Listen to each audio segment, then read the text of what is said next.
Good morning, students. Welcome to Shiksha Sanjog, online teaching of Nuapada district. Dear students, I welcome you all to this English grammar sessions. And today we shall discuss noun clause. Before discussing noun clause, I would like to clear you first what is a subordinate clause. Look at the sentence, dear students. God helps those who helps themselves. Here, this sentence is a complex sentence, and you know very well that a complex sentence is made of one main clause and one or more than subordinate clause. First, God helps those. This is a main clause, and main clause is called as independent clause. Next, who helps themselves is a subordinate clause, and subordinate clause is also called as dependent clause. Look at the difference between phrase and clause.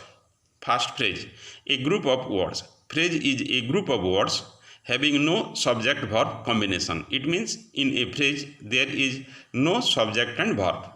But in clause, clause is also a group of words having subject verb combination. It means there must be a subject and a verb in a clause. What is a main clause or independent clause? The clause which makes their sense by itself is a main clause. It means the main clause stands itself. What is a subordinate or dependent clause? The clause which does not make their sense by itself is a subordinate clause. It means the subordinate clause depends upon main clause in a sentence. Dear students, subordinate clauses are of three types. They are first noun clause, second adjective clause or relative clause, and third one is adverb clause. We shall discuss one after another the three subordinate clauses. First, noun clause. Look at the sentences. I will live the story. Here, I will live is the main clause and the story is the noun phrase, used as the object of the verb believe. But in second sentence you see, I believe what you say. Here, I believe is the main clause and what you say is the subordinate clause.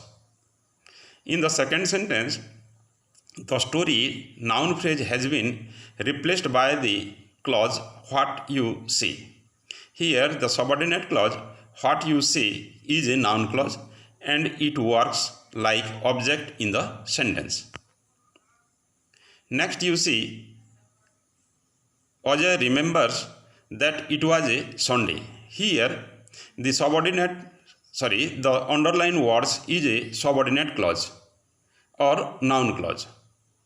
It is used after the verb remembers. Like this, in the second sentence, Ajay remembers the Independence Day of India.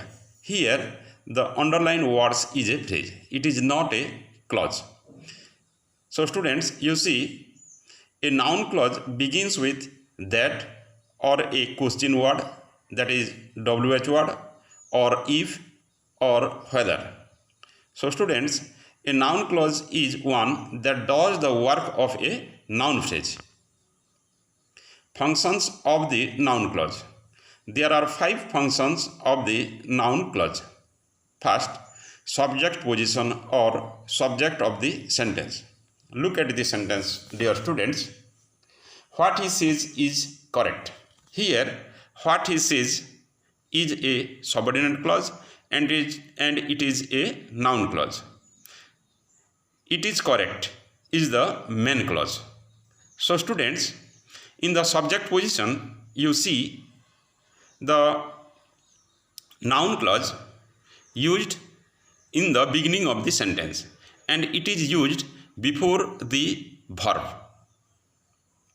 Look at the second sentence. That his uncle has come is true.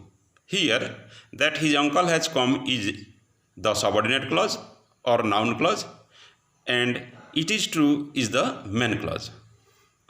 Dear students, in the above sentences, the subordinate clauses are used as the subject of the sentence. The second function of the noun clause is object of the verb. Look at the sentence. Radha said that she was happy. Here, Radha said is the main clause and that she was happy is the subordinate clause and it is noun clause. Dear students, you see here the noun clause is used after the verb said. Like this, in the second sentence, I asked Radha how she felt. Here, I asked Radha is the main clause and how she felt is the subordinate clause and that is noun clause. Here, the subordinate clause how she felt is used after the verb asked. So students, in the above sentences, subordinate clauses are used as the object of the transitive verb said and asked. The next function of noun clause is complement of the verb. Look at the sentence. The difficulty was how she would arrange the money.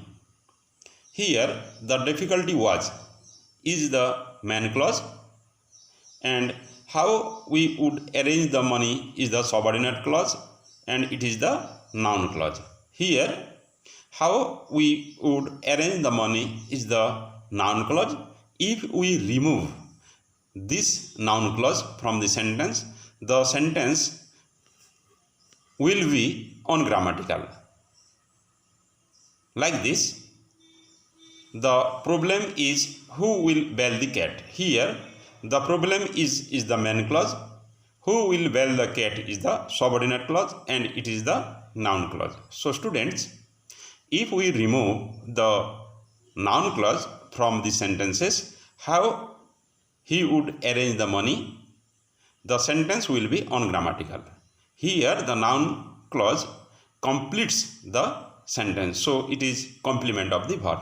Like this, in the second sentence, who will bail the cat completes the sentence, so its function is complement of the verb. In the above sentences, the subordinate clauses or noun clauses are used as the complement of the verb. Dear students, the next function of the noun clause is object of the preposition. Look at the sentence. There is no meaning in what you say. Here, there is no meaning in is the main clause. What you say is the subordinate clause and that is noun clause. Like this, I have no objection to whatever you say. I have no objection to is the main clause and whatever you say is the subordinate clause and that is noun clause. Dear students, you see here the noun clauses are used after the preposition in and to as the object. So this function is called as object of the preposition. Dear students, the next function of noun clause is in opposition to noun or noun phrase. Look at the sentence. The news that his uncle has come is true. Dear students, here the main clause is the news is true and the subordinate clause is that his uncle has come. So students, here you see what do you mean by opposition. Opposition means you see the news is the noun phrase and that his uncle has come is the noun clause. Here the noun clause is used for the news. So if the noun phrase and the noun clause used side by side or one after another, it is called as in opposition. Here that his uncle has come is used as the opposition to the noun phrase the news. Like this, in the second sentence, it is true that he has got first class. It is true is the main clause and that he has got first class is the subordinate clause or noun clause. So students, here you see in the above sentences, the subordinate clauses or noun clauses are used as the opposition to the nouns or pronouns. Thank you students. Have a good day. Thank you.